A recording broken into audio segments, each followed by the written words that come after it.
और दोस्तों स्वागत है आपका आज की मेरी नई वीडियो में। तो आज का टॉपिक थोड़ा शॉकिंग होने जा रहा है क्योंकि अब जापान में भी साइकिल को फाइन लगेगा।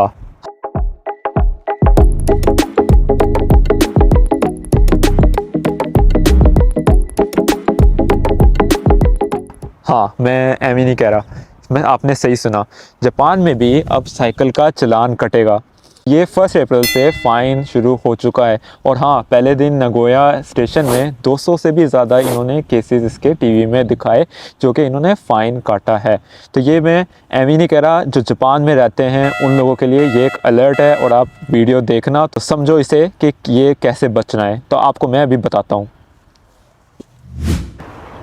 तो आज थी मेरी जुमे की छुट्टी काम से, तो मैंने सोचा आपको एक बहुत ही इंपॉर्टेंट चीज़ बता दूं क्योंकि कुछ मेरे भी दोस्तों ने इस बारे में मेरे से पूछा है कि जापान में अभी एक नया सिस्टम आ रहा है साइकिल के ऊपर। तो चालान बहुत तो देखें लेकिन इसका पता नहीं, और जापानीज़ में तो इन्होंने बताया है लेकिन ये हिंदी में कहीं मिल नहीं रहा, तो इसके बारे में बता दो। तो आज मैं इसके बारे में वीडियो बनाने लगा हूँ। तो इंडिया में तो साइकिल का मतलब होता है फ्रीडम, लेकिन जापान में कुछ अलग है। साइकिल भी फुल रूल्स के साथ अब चलेगी। तो आज हम बताएंगे आपको कि ब्लू टिकट सिस्टम क्या है, ये जो साइकिल का ब्लू टिकट सिस्टम क्या है और जापान में इतना स्ट्रिक्ट क्यों होता जा रहा है, और उसके साथ साथ अगर तो आप रूल ब्रेक करोगे तो आपके साथ क्या होएगा। तो सबसे पहले ये ब्लू टिकट क्या है। जैसे कि आपको पता है जापान में ऑलरेडी कार्स के लिए चालान होता है, लेकिन अब उसमें बाइसिकल भी इंक्लूड होगी। तो ये है ब्लू टिकट। तो अब सवाल आता है कि साइकिल के लिए इतना स्ट्रिक्ट क्यों। इसकी 3 वजह हैं।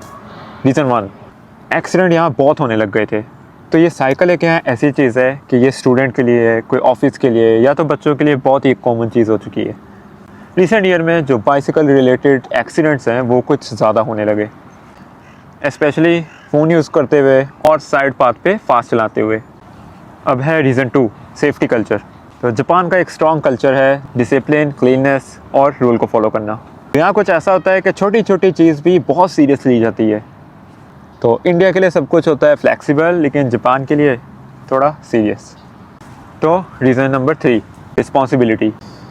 जापान में हर कोई रिस्पॉन्सिबल है। या आप कार चलाओ या cycle, you are part of the traffic. तो नो छोटा व्हीकल एक्सक्यूजेस। तो चलो आपको कोई रियल एग्जांपल दिखाता हूँ। 自転車は車道を走るのが原則。左側を通行しましょう。交差点では信号と一時停止を守って安全確認をしましょう。自転車も飲酒運転は絶対にダメ。厳しい罰則が課されます。ライトを必ず点灯しましょう。 तो चलो अब थोड़ा ऑफ रिकॉर्ड बात करते हैं। ऑफिशियली जापान बोलता है सेफ्टी के लिए, लेकिन रियलिटी थोड़ी कुछ और है, इंटरेस्टिंग है। तो देखो इसे, ये एक्चुअल सिस्टम है जो जापान इंट्रोड्यूस करता है। फ्रॉम 1 अप्रैल 2026 एज 16 से ऊपर सबको फाइन। चलो इसे थोड़ा ब्रेक डाउन करते हैं। रेड लाइट इग्नोर 6000 येन, फोन यूज वाइल राइडिंग 12000 येन, डबल राइडिंग 3000 येन और अम्ब्रेला यूज करते हुए राइड 5000 येन। ईयरफोन्स के लिए भी फाइन। सबसे महंगा फाइन बनता है फोन यूज करते हुए। और इंटरेस्टिंग बात, डबल राइडिंग जो इंडिया में तो नॉर्मल है उसके लिए भी फाइन है। मतलब चिल राइड भी रिस्क है यार। सच बताओ, ये सिस्टम काफी स्ट्रिक्ट है ना। बट एक चीज समझ आती है, जापान छोटी छोटी चीज भी कंट्रोल करना चाहता है। तो इंडिया कहता है कि साइकिल है तो चिल करो, जापान कहता है कि रूल फॉलो करो। तो ये सिर्फ रूल नहीं है, ये माइंड सेट डिफरेंट है। तो चलो आगे देखते हैं।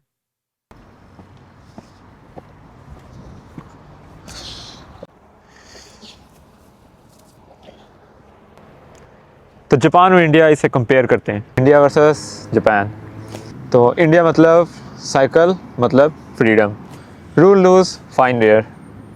तो जापान है रूल स्ट्रिक्ट, इमीडिएटली चालान, और उसके साथ हाई डिसिप्लिन।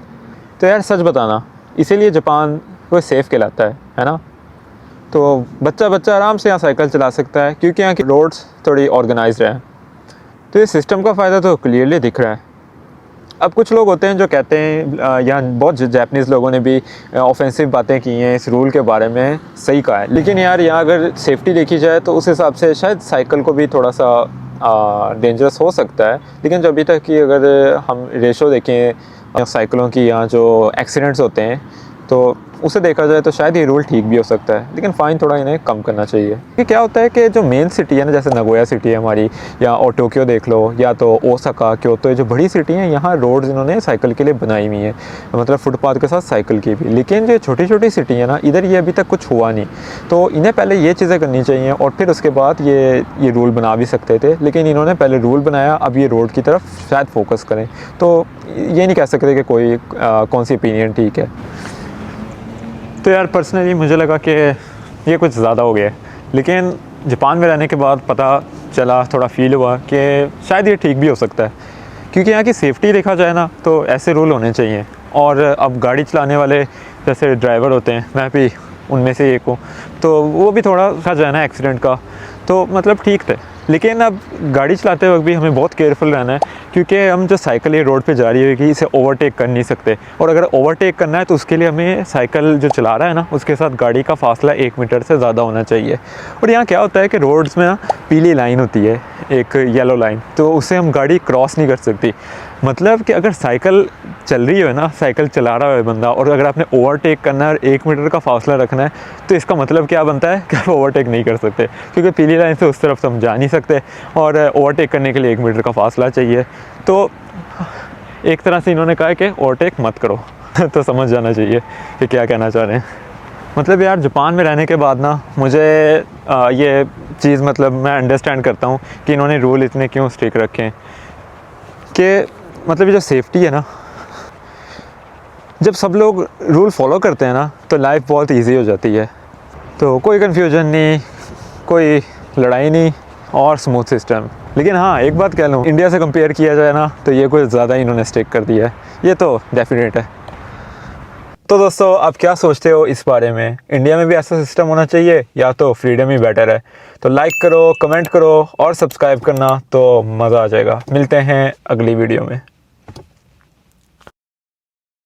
यार मैं भी पार्क में तो आया हुआ हूँ, लेकिन इधर मुझे थोड़े पुलिस ऑफिसर आए, पता नहीं इन्वेस्टिगेशन करने, कोई गाड़ी छोड़ के चला गया, पता नहीं। ज़्यादा तो मैं इधर वीडियो ले नहीं सकता, लेकिन ये पता नहीं क्या चल रहा है, आई डोंट नो। बहुत आ गए पुलिस वाले। तो अभी ये जो पुलिस यहाँ आई हुई थी करने गाड़ियों को, तो अब वो पता नहीं गाड़ी तो खड़ी है उधर ही, ये जा रहे हैं 4-5 पुलिस ऑफिसर साथ से गुजर कर जा रहे हैं, और मैं हिंदी में यहाँ बोल ही जा रहा हूँ। उन्होंने मेरे से कुछ पूछा तो नहीं, और पूछ भी लें कोई खैर क्या चाहता है, लेकिन वैसे ही पुलिस से तो थोड़ा डर सा लग जाता है, हालांकि किया कुछ नहीं होता।